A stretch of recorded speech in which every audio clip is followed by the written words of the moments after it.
Hello YouTube, Robin Hood Bricks here, and today we're going to be building the fabulous Brick Cross Station from the Bricklink Designer Program Series 2. Ooh, I can't wait!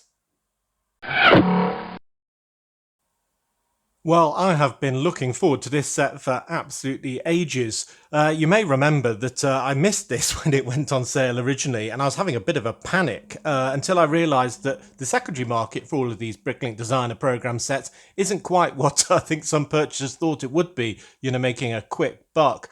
But essentially, I managed to get this for about £20 or £30 more than it would have gone in the first place, which probably all went on their commissions and postage, so I don't think they've made a profit out of it. At all.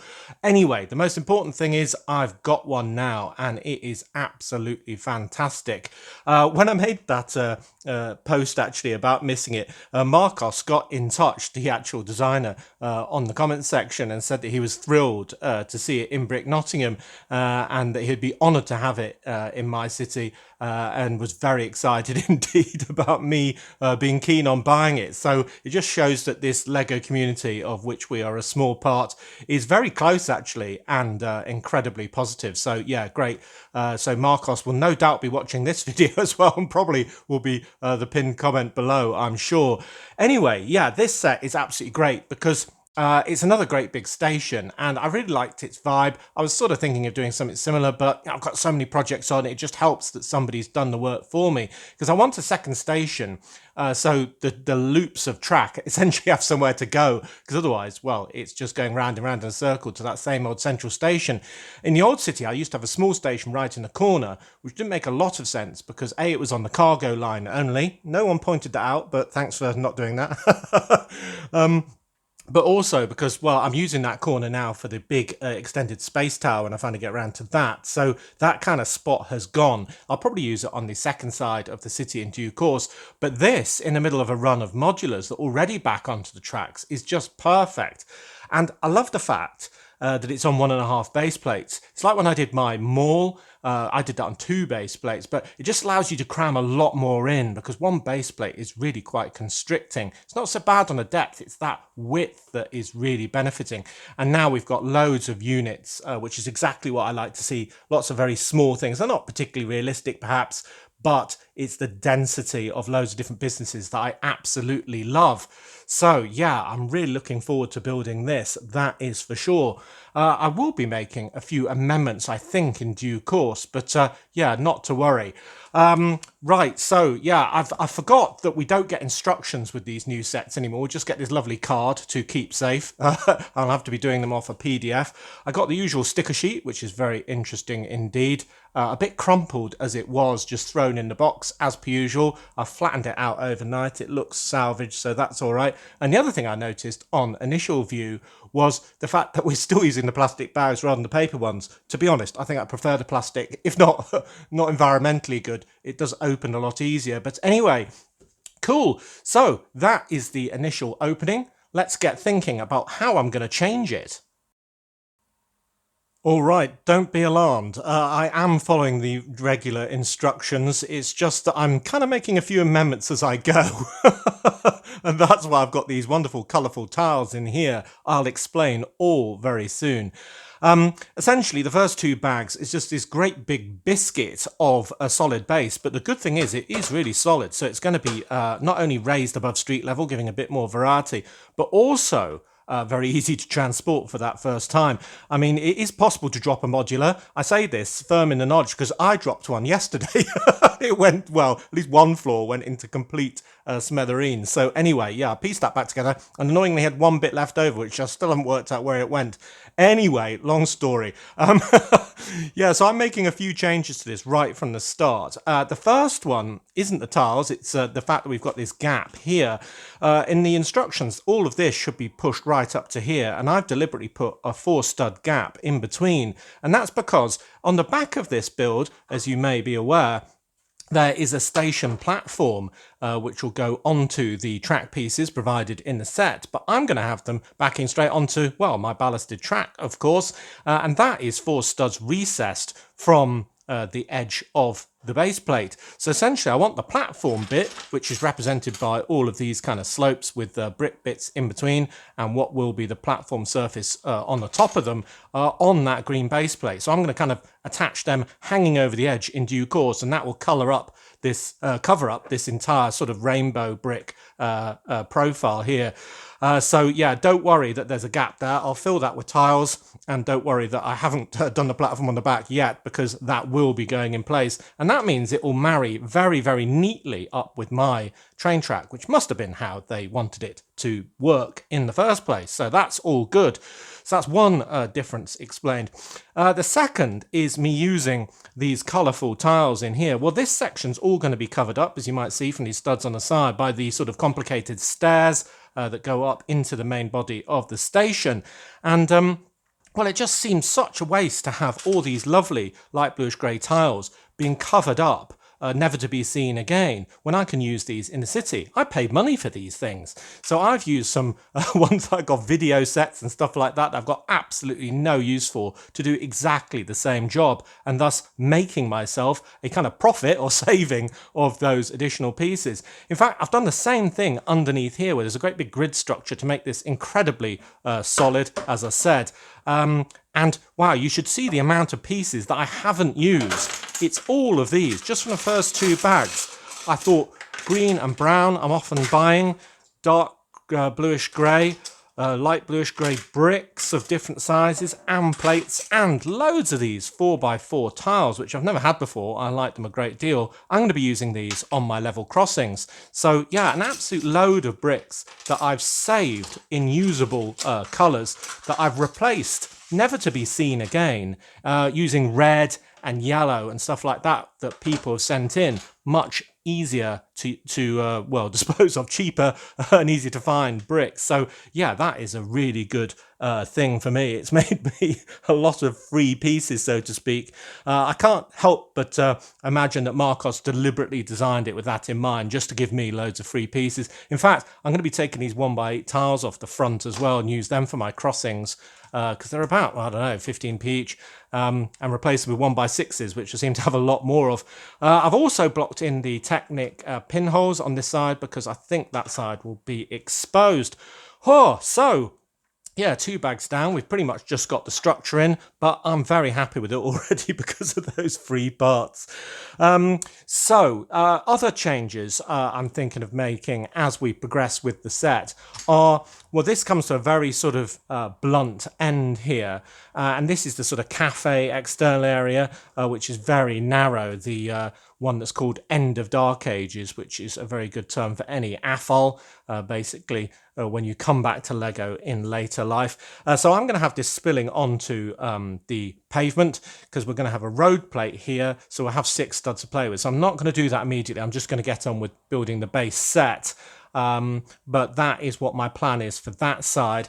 My plan for this side, this is the one where the access is from this sort of hinge side door, and it will be abutting against another modular in my plans. So that won't be able to be open. So we'll have no access to the News Brick shop, which is kind of a font that's very familiar to British people as being pretty much W.H. Smith, I think. So News Brick seems to be the same. I don't know if that was deliberate or not, because I don't think Marcos is from the UK, but yeah, he might have seen it. I don't know.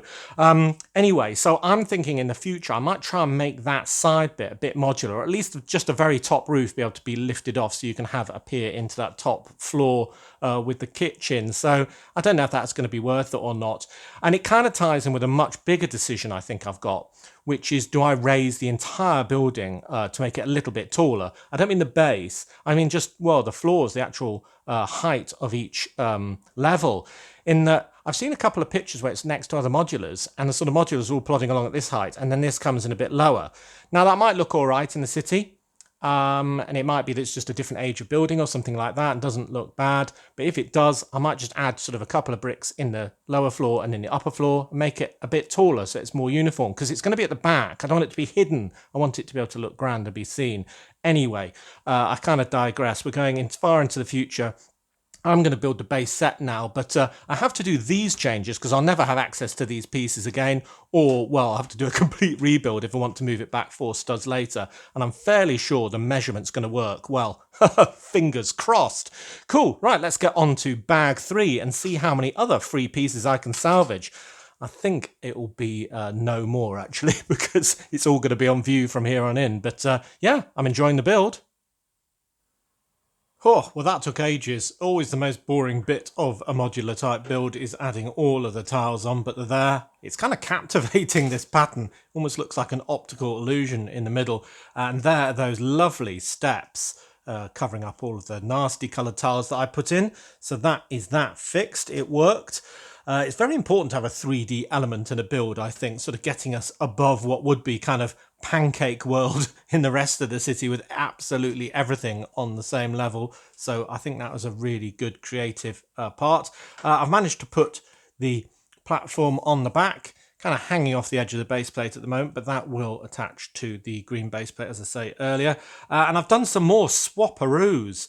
Basically, I was supposed to be adding 4x4 tiles on the platform, but I've used 2x2s from my ample supply to basically liberate the 4x4s so I can include them as part of my railway crossings, because I just put a load on my wish list and they're 44p each. What? The 2x2s are 6p each, so that's a saving. So yeah, in this build, I've got an absolute load of those. Some 1x8s as well, which were supposed to be, on the very front of that platform. I've liberated the ones off the front of here because I've got loads of 1x6s, as I said.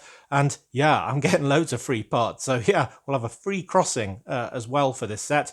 But yeah, it's looking very nice. You can see the 3 different elements of the build so far. And clearly Marcos is a great fan of tiles of every single floor. I don't mind studs here and there, but he definitely likes tiles, it seems. Cool, right, well, bag 5 is building up the first of the buildings, which is the new shop. So I'll get on with that. Good. Well, one bag further in, and at last we've gained some verticality with our lovely Newsbrick store, which looks very cool indeed, and very grand from the inside, with these lovely big archway pieces, 2 of which have actually got glass in them, which is a part that I've never had before, and they're so big and so clear you could be mistaken for walking straight into one as a minifigure and banging your face. They probably need one of those sort of dots on it saying this is a window, not an empty archway. We've also got some buckets kind of on plinths, one here and one on the platform. I'm thinking they must be waste bins because I don't know what they are yet. Anyway, we'll soon find out. These columns look really nice for building up the inside of the roof structure. I think that will be got the beginning of a column. I really like the dark blue Newsbrick sign on the outside. It looks very classy with the wares in another really big 6-wide window, which is great because it really does allow you to see right in the store with the lady and the produce and so on, which is great. Though I think where I'm going to put it, all sort of higgledy-piggledy with buildings in front of buildings and so on, you might never see that view. I do also like the ornate lamppost here. Very true to the UK. The Victorians built all sorts of unique and ornate lampposts all over the place, and you probably never see another one that matched. In London, there's some that are absolutely crazy big and intricate, but they are amazing. And then to this wall, which I think is also a great touch by Marcos, because he's got a lot of wear in, which just breaks up what would be an otherwise very uniform wall, not just using the profile bricks, but kind of, where all the paint's flecked off. Now, the sad news is that you'll never see this in the city because I'm going to have this abutting another building, but I really like that attention to detail. They also did it on the old train engine shed, even more so. And I think if you're going to do a Bricklink submission, then you should probably consider details like this, because it's something I forget to do, and it really adds to the look and desirability, if you ask me. So another thing we won't be able to do when this is abutting another building is open the side to gain access. And we can see generic woman here doing her job behind the till with her drinks there and newspapers in the window. And we got this chap outside who's absolutely laden down. He must be a student going home for the holidays with all of his washing for his mother. Either that or he's just robbed a luggage shop, because he is sweating, actually. Is he looking a bit mysteriously shifty? You decide. Yeah, he could be stealing all of that luggage for later use. Who knows? But anyway, yeah, it's shaping up really well already. I'll push on. I am really enjoying building this set. I don't know what it is. There's something about it that's a little bit different. It might be that it's a much more generous parts use than a regular kind of mass-produced Lego set. And as a result, it's got a lot more feeling to it. It feels a lot more personal somehow, maybe because it was built out of love rather than with profit in mind.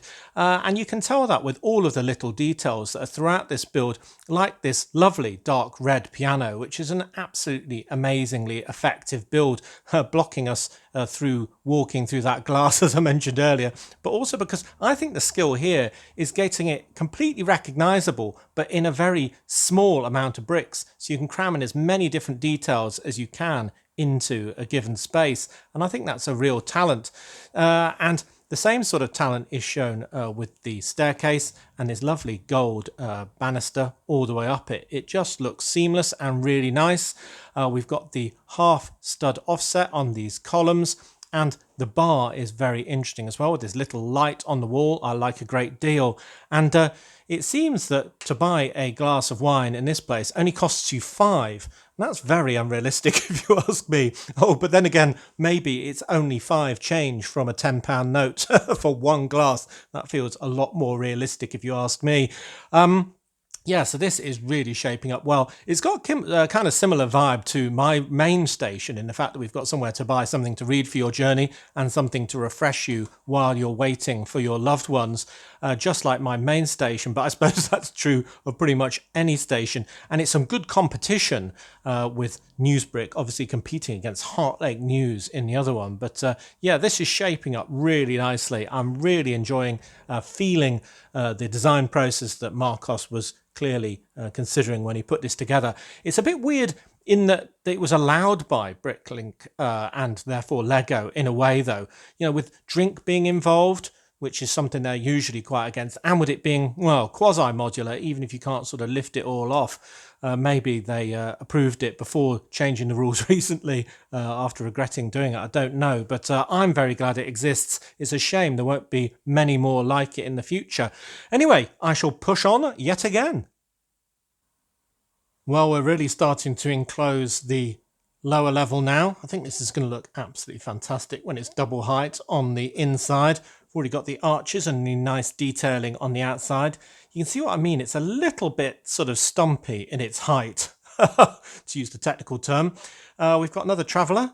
This one looks the spitting image of my niece in Lego format, I think. Very happy to be arriving in Brick Nottingham.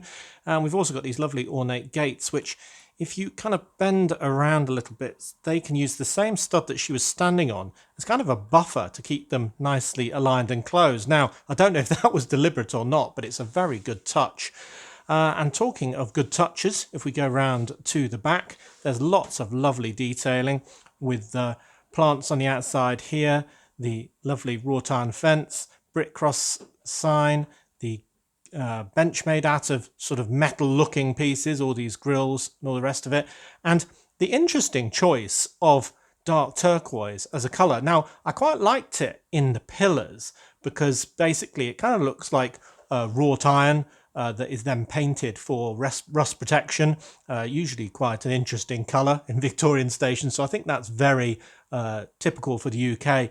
But then they continued the same colour, or rather Marcos did, into the awning on top, which wouldn't be metal. So yeah, I'm a bit confused as to what that's doing now, but I really like it down here, less up here. Maybe we could have gone with a brighter colour, or maybe no awning at all, because we've still got this walkway up here, and the problem with the awning is that it kind of casts everything into shadow. Oh, these things keep falling off because they're not supported properly. But yeah, I really love the minifigures as well. Really good choice there. We've got him checking the ticket. You wouldn't want to mess with that conductor. He looks like a very stern character indeed. We've got a very interesting and nice looking ticket machine with a loose ticket sort of half hanging out. I don't know if somebody's left theirs or if I'm going to keep that in, might use it somewhere more productive. We've also got the sign here and another kind of hanging plant, which I thought was a bit weird when I was building it, but it actually has come together rather well. It looks very nice indeed. So yeah, I think this is a bit shadowy. But otherwise, I'm very happy with the back. To be honest, we won't see it much when it's in the city anyway. Whatever we do, we'll probably see it from long distance and from the side from coming into the Lego room. But we've got the very interesting walkway that links the upper section of the cafe with the top of the stairs and the kind of kitchen on this side, which has got some really interesting detail. Very good build for an oven. That is very interesting indeed, and even the sink as well. So that looks absolutely great so far. And I think some criticisms of this set were that it was a bit higgledy-piggledy with, you know, how you having to walk from the kitchen along the gantry to get back to the cafe. But I don't see that as a problem at all. It's kind of necessary in a set like this because we can only have space for one set of stairs. And if you remember Assembly Square, well, that was just a complete mess of parts. You know, you had to get to the apartment, you had to pretty much go through the baker's shop and round the back of the dentist or something like that. So it was just ludicrous. So this is miles better than all of that. So yeah, looking great from the back, but more importantly, great from the front. Yeah, that's going to be fantastic as the central focus point of my run of modulars on the first side of the city. Cool.